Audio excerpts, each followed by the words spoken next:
সকাল সন্ধ্যে কী টিফিন খাওয়াবো, কী টিফিন দুই মেয়েকে খাওয়াবো এটা নিয়ে ভীষণ চিন্তিত।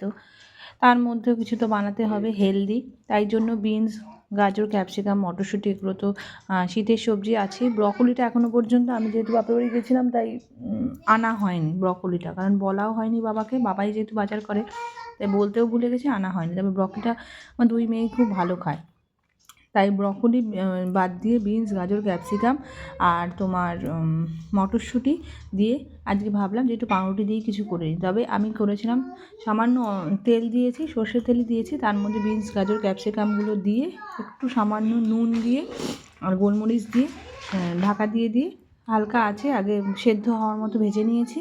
নেওয়ার পরে তারপরে আমি তাই রান্না করতে করতে একটুখানি খেয়েও নিলাম রুটি আর বাঁধাকপির সবজি। তারপরে ব্রেডগুলোকে একদম চৌকো চৌকো ডুমো ডুমো যেরকম কাটা হয় না ওভাবে কেটে নিলাম।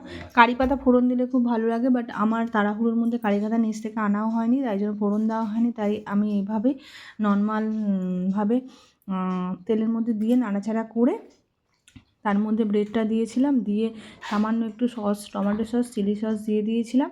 যেহেতু ওদেরকে মেয়োনিজ বা এগুলো দিই না, সেই জন্য নর্মাল এভাবে করেই মানে ভালোভাবে নাড়াচাড়া সটে করে একটু লেবুর রস দিয়ে নামিয়ে দিয়েছিলাম। হ্যাঁ, চিকেন, ডিম বা সয়াবিন বলো, পনির বলো, কোনো কিছুই দেওয়া হয়নি, জাস্ট নর্মাল এটাই দিয়েছিলাম। আর একটা করে ডিম সেদ্ধ ওরা খেয়েছিল।